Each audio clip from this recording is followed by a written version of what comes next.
Hey everybody, it's Rabbit. Welcome back to the channel, and today we're going to be doing a review of the Wiesel family of vehicles in War Thunder. The Wiesels are a family of light air transportable vehicles designed to be used by the Fallschirmjägers of the Bundeswehr and the German military. In real life, their small size, lightweight, and easy transportability by air makes them an invaluable asset for the Fallschirmjäger units that are otherwise very lightly equipped. And to kick things off, we're going to look at some of the more general attributes of the Wiesel family, and we're going to start with one of the more unusual aspects, and that is, despite none of these being light tanks, all three of them have active scouting. Two of them are anti-air and one is a tank destroyer. This does allow the Wiesels to be pretty effective scouts for their teams in conjunction with another feature they all have, and that is that these vehicles are absolutely tiny. They are incredibly small and incredibly lightweight, and they can fit in parts of the map that other vehicles simply can't, and honestly, if you're simply not moving, a lot of times enemies will just drive completely past you without even noticing. Their small size also allows them to fit in some parts of the map that no other vehicles can, and they can even fit in depressions that would otherwise struggle to conceal a normal full-size vehicle. Another general feature all of the Wiesels have is they all have thermal imaging. Now, interestingly enough, the Wiesel 1A4 and the Ozelot both have high quality thermals, whereas the 1A2 with the tow missile only has fairly low quality thermals. This also brings us around to another rather interesting point in that out of all of the Wiesel family, the Ozelot, the anti-air that can't attack ground targets at all, is the only one with smoke grenade launchers. The other two do not have access to it. The Ozelot also rather peculiarly features a laser rangefinder, despite the fact that, again, all it has is infrared missiles, and the only practical use of this in-game is to annoy your teammates that have laser warning receivers by constantly pinging them. Moving right along to the mobility aspect of the Wiesels, and the Wiesels do have fairly exceptional mobility. However, the mobility is actually more different than it seems across the three vehicles. The differences that you'll notice at a glance is that the Wiesel 1A2 and the Wiesel 1A4 both have an 87 horsepower engine, whereas the Ozelot has a 110 horsepower engine, which seems like the Ozelot would be a little better off, except that the Ozelot weighs a full ton more than the other two Wiesels. This ultimately means that despite having a slightly more powerful engine, the extra weight does give it a lower power to weight ratio than its two contemporaries. Additionally, while all three of the Wiesels have about a 30 kph reverse gear, the Ozelot only goes up to 70 kph in the forward gears, whereas the 1A4 and the 1A2 both go all the way up to 80 kph. That being said, the biggest overall difference between the three vehicles is not actually stuff that's all that noticeable. For example, the Wiesel 1A4 is actually all the way down at 7.3, whereas the other two are up at 9.7, and at 7.3 you have a lot more heavy tanks, and even the medium tanks are pretty sluggish,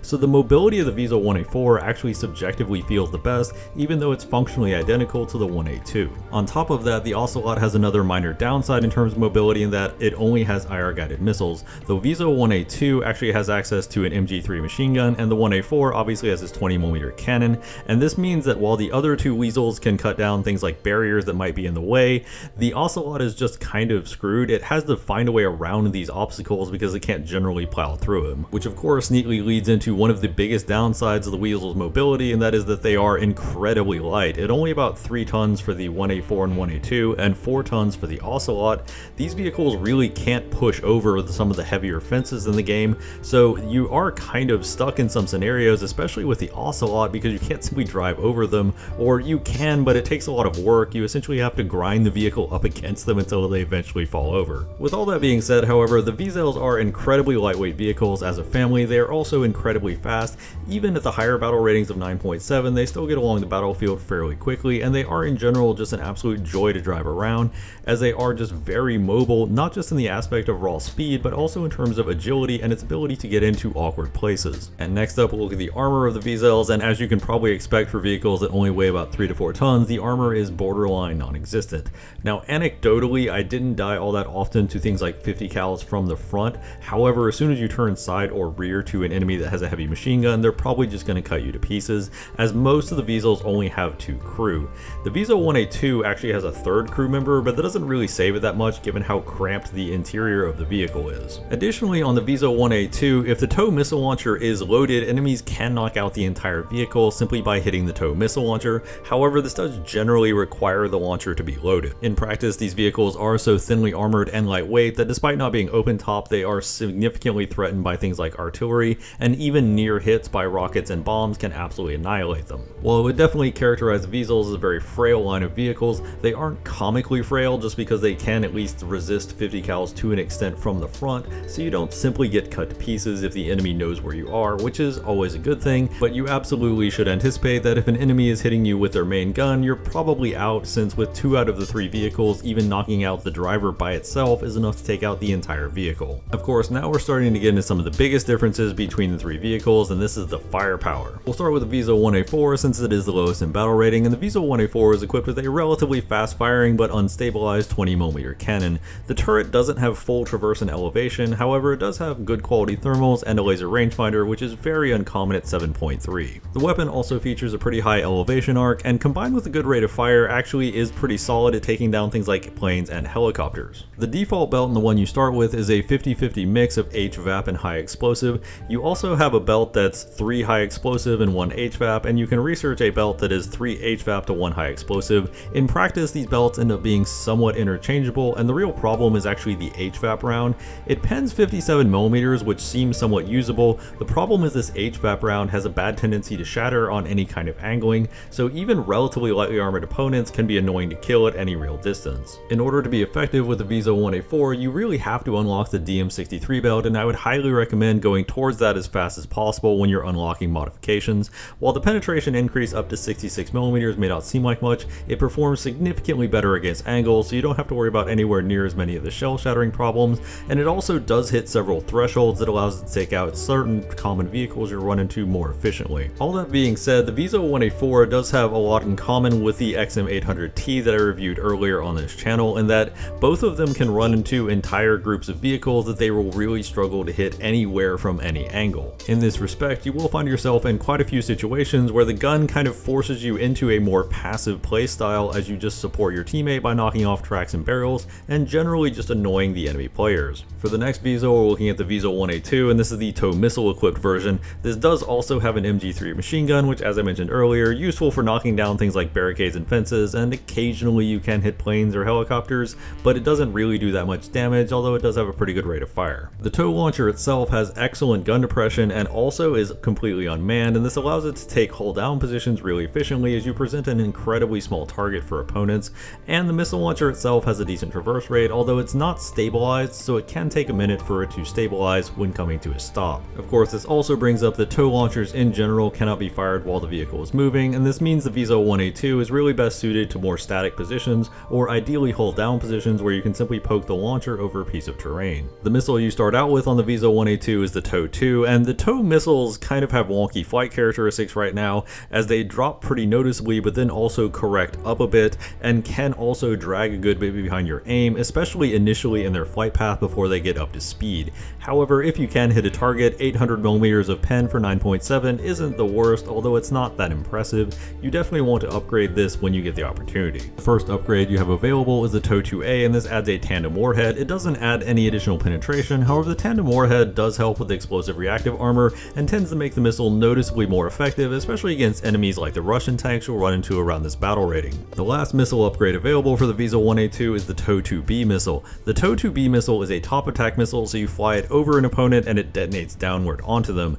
This missile is somewhat eccentric in that the damage is not even remotely consistent even for a guided missile. It can sometimes one-shot the most powerful tanks in the game, or it can struggle to take out lightly armored anti-air. It is kind of a lottery. Of course, because it is a top attack missile, you can simply fly it over terrain where you know an enemy is and try to detonate it that way. However, there is one drawback of the TOW 2B, and that the TOW 2B can detonate if it flies too close to a friendly, so if you have too many friendlies nearby, you can't really shoot past them with the TOW 2B. In this respect, the Wiesel 1A2 kind of has the same issue as the Bradley. You only have 8 tow missiles total, and switching between them on the fly isn't really a thing. So despite the fact that TOW 2A and TOW 2B have different applications, and in theory taking both of them could allow you to be more versatile, in practice you basically have to select a playstyle from the start of the map by selecting either the 2A or the 2B for your inventory and playing to the strengths of the respective missile. The TOW 2As are better if you have an unobstructed view of the enemy and you can hit them directly, whereas enemies that you can't see, or if you want to try to stay hidden yourself, the TOW 2B is generally a better choice.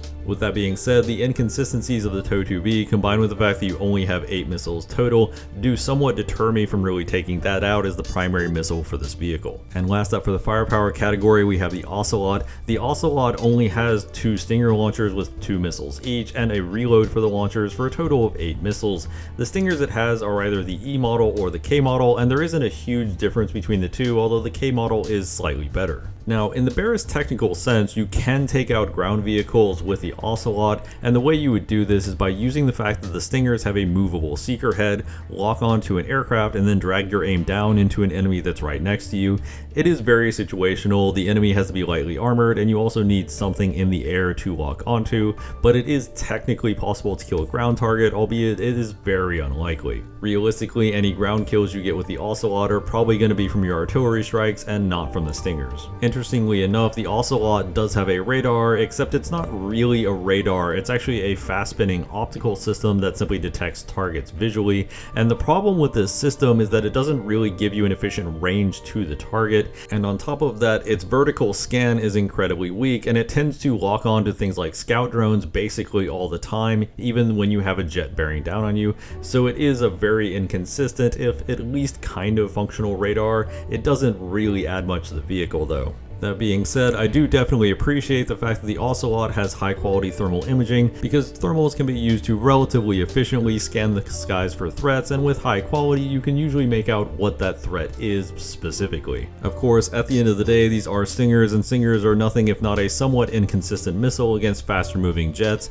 However, against things like helicopters and slower moving jets or aircraft that are low on energy, the Stingers are fairly consistent and do generally tend to avoid flares more often than not. So they're not the worst missile in the world, but as you go up in battle rating, they start to become a lot less useful, especially as you have jets using things like laser guided bombs and missiles, or simply supersonic jets doing incredibly fast passes that the Stingers will often struggle to keep up with. So bringing it back to some overall conclusions on the Wiesel family as a whole, how well do they perform in game? The Wiesel 1A4 is the lowest battle rating, and despite the gun having a lot of issues with the heavier enemies it can fight, I do find on average it is the most effective out of the 3 members of the family, simply because it is so mobile, it has the thermals, it has the laser rangefinder, and it has a very fast rate of fire, so if you do catch anything out that you can kill, you will take it out very quickly, and because of its small size and high speed, it can often stay hidden from threats that are bigger and could potentially take it out. While the Wiesel 1A2's high battle rating for a tank destroyer that's only equipped with missiles may seem a little anomalous, especially given how low many of its contemporaries are, the vehicle's small size, high mobility, and excellent ability to use depressions in the terrain really do let it stand apart among a lot of its contemporaries, at least in the ambush playstyle, and on top of that, the TOW2As and the TOW2Bs are not unusably bad missiles, although they can be a little awkward to aim. I would say the Wiesel 1A2 is definitely worth considering and putting in a lineup. Compared to the Wiesel 1A2 and the 1A4, however, the Ozelot doesn't quite stand up as well, having no ability to engage ground targets as a 9.7 AA, and also having your only armament be Stingers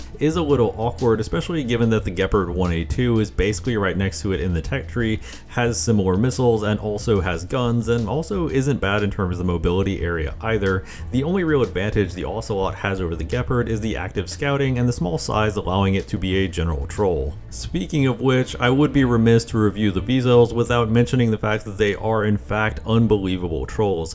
These vehicles are incredibly tiny, incredibly fast, and their weapons are very annoying to deal with, and this makes them an absolute pest to the enemy team, and really you should be seeking to annoy the enemy team as much and as early as often with all 3 of these vehicles. This is actually one of the more unusual parts of the review, because while all 3 of these vehicles do have some notable downsides in terms of their raw economy, the Wiesel 1A4 obviously struggles with heavier targets, the Wiesel 1A2 can't shoot while moving, and the tows can be a little awkward, and the Ozelot is entirely reliant on Stingers.